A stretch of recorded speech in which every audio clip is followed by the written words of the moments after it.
Welcome, dear listeners, to our inaugural podcast on Gita for self growth. I'm very excited to have with me my friend and colleague, His Grace Madan Sundar Prabhu.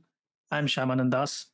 Uh, Thank you for having this journey together, Madan Sundar Prabhu.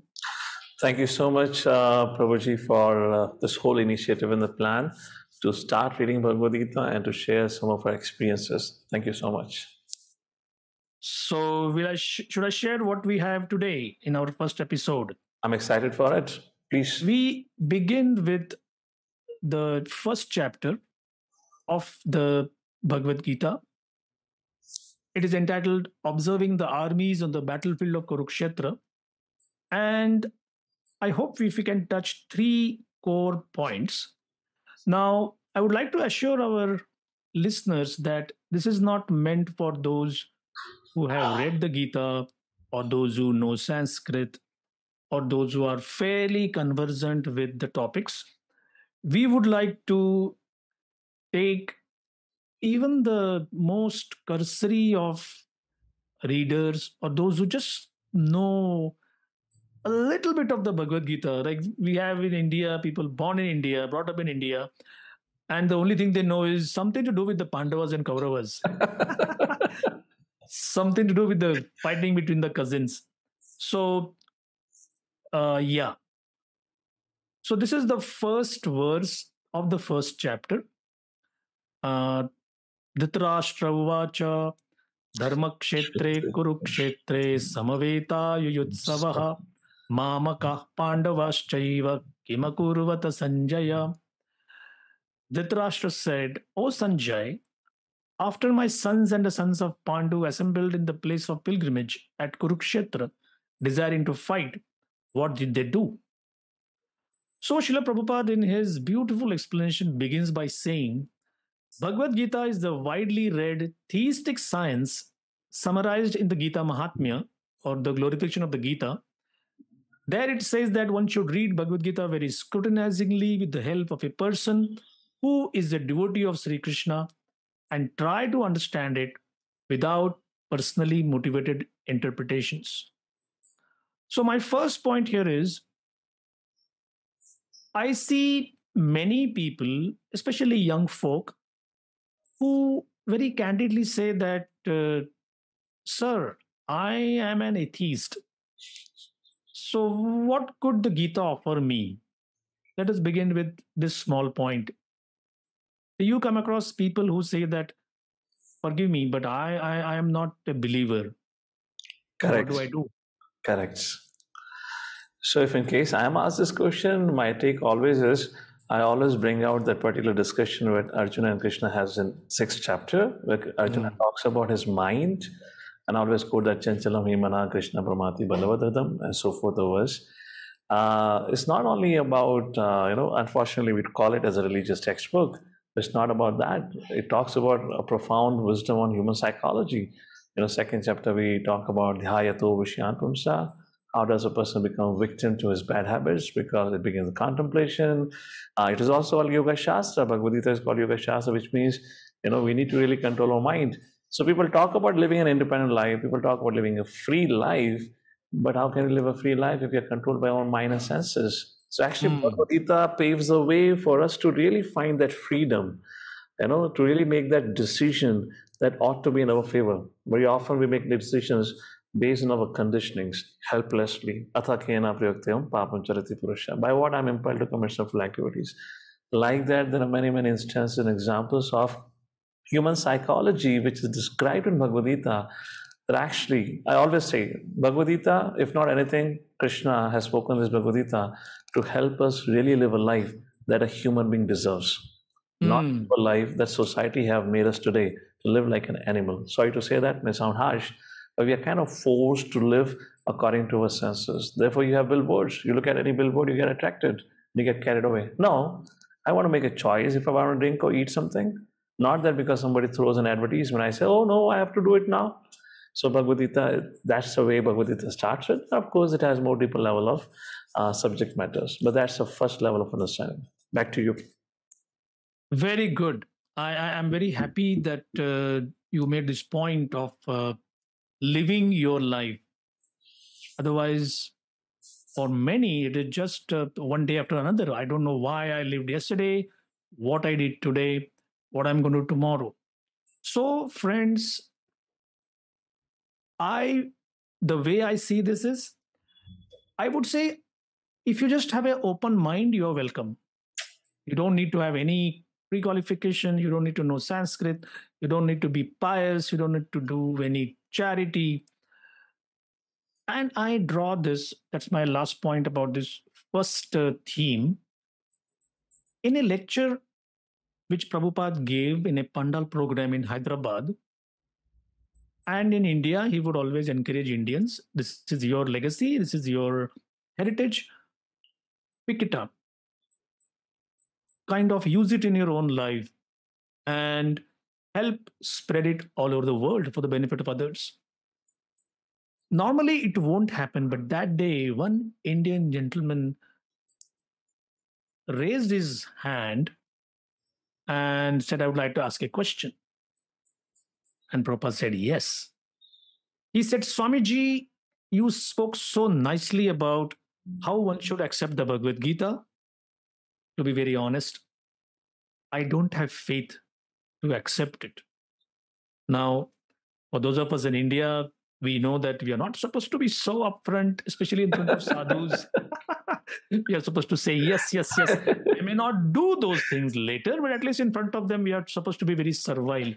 But Prabhupada was very appreciative, and he said, Sir, I have one request. Would you agree to that? And the man graciously said, Yes.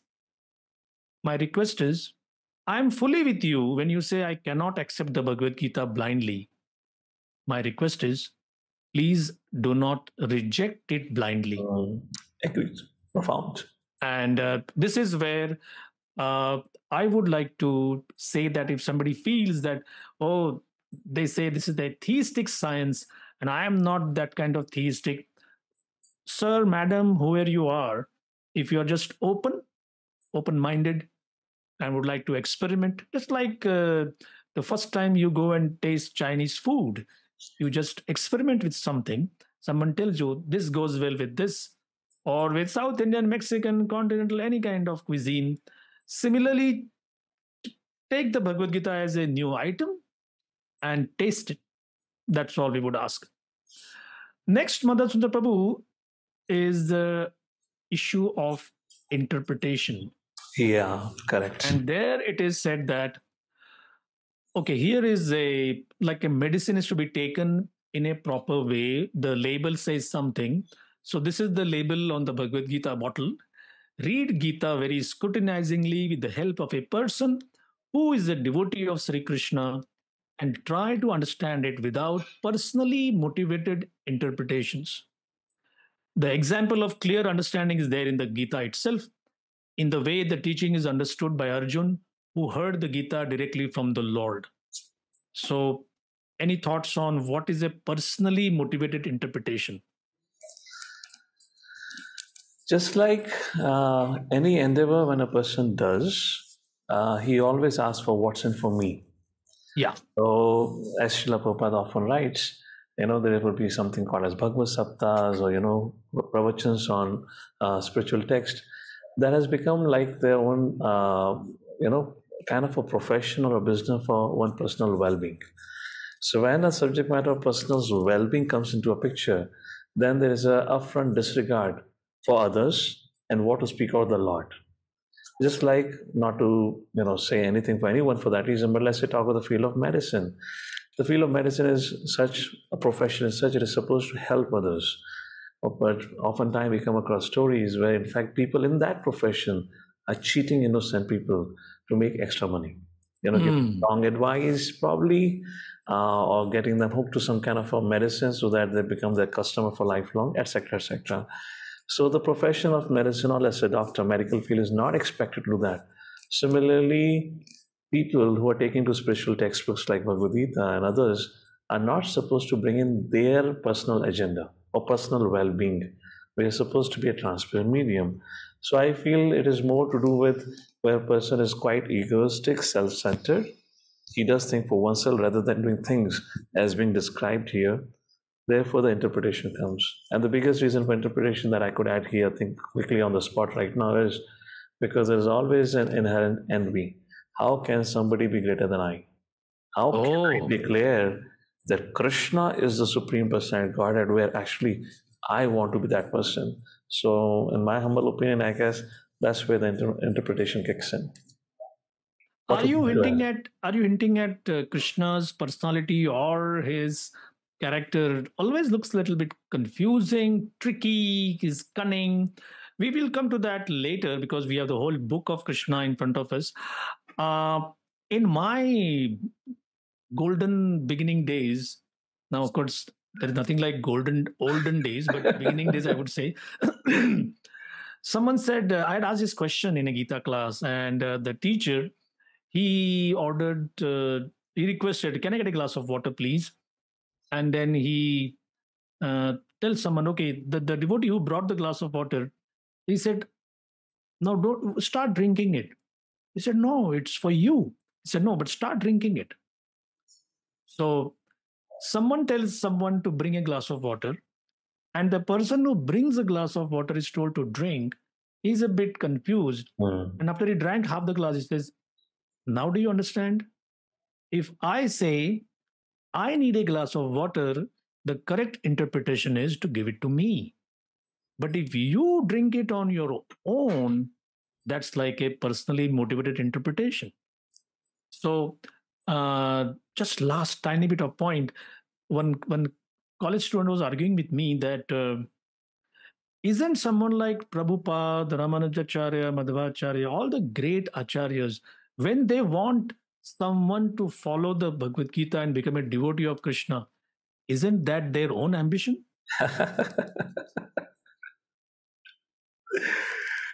Looking forward to your answer. Interesting question. I generally say that, is a doctor personally motivated to cure you? That's his job, isn't it? Is an engineer personally motivated to make your house stand for 50, 60 years? That's his job. You have paid him for it.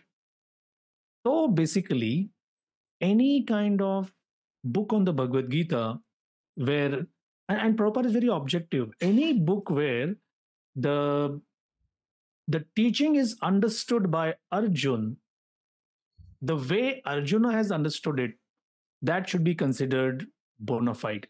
Agreed. If there is any other conclusion, then then that becomes difficult. Correct. So we have say 3 or 4 minutes to talk about our third theme, and that is, what is the background for this book. So I'll just put in a few words. You can add in wherever I may not touch some points. So we understand Mahabharat, Greater India. Bharat, of course, is the name of this whole planet at one point of time, but the whole subcontinent. Surely now it has shrunk, but still it is called Bharat. So Greater Bharat, the king of Hastinapur, New Delhi, would be the king of the entire planet. Practically speaking, others would be vassal states. They would pay their taxes. And in this great Kaurava dynasty, we have the five Pandava brothers, 100 Kaurava brothers. And as things happen, there is a great fratricidal war as to who would essentially rule. So the history talks in terms of a gambling match where the virtuous Pandava brothers were cheated, driven out of their kingdom, 12 long years in the forest, 1 year incognito. They come back again. There is a hope for compromise, but the Kauravas, headed by Duryodhan, they say no, there'll be no compromise. It is winner take it all, as they say in America. Take the whole thing. And at that particular point where they meet on the battlefield to decide who's going to rule the entire planet, this is that classic tension point which Krishna uses as a tool to give the entire population of the time after this war. That means all of us in Kali Yuga, that they should have this treatise, a user's manual for life. That is the Bhagavad Gita. So this is the beginning point, and that's like the background for this whole battle. Anything to add before we close? Perfect. Not Ed, before we close, maybe I'll just raise a question, which probably we can take it in the next podcast or whenever possible. All right. When I grew up, I kind of heard, I remember in our drawing room, we had this big frame of this Krishna Arjuna on a chariot, like that. So I remember I saw that once, my father or somebody had brought it, and the other day my mother took it off. So I asked my mother, I said, there was such a beautiful frame of, Krishna and Arjuna on the chariot. Why you took off? So I heard she's saying that she had heard that if in case we have anything, either Bhagavad Gita or Mahabharata or anything related to the war of Mahabharata, then it leads to Mahabharata in the house. But because you kind of talked about the background, so that point came to my mind. I'm pretty sure many of our listeners would like to know, the thought process. Is that really so? And what happens? So let us leave them at a cliffhanger. So friends, if you would like to know the answer for this commonly asked question, tune in for our next episode. Thank you all very much for listening. Hare Krishna. Hare Krishna. Thank you so much.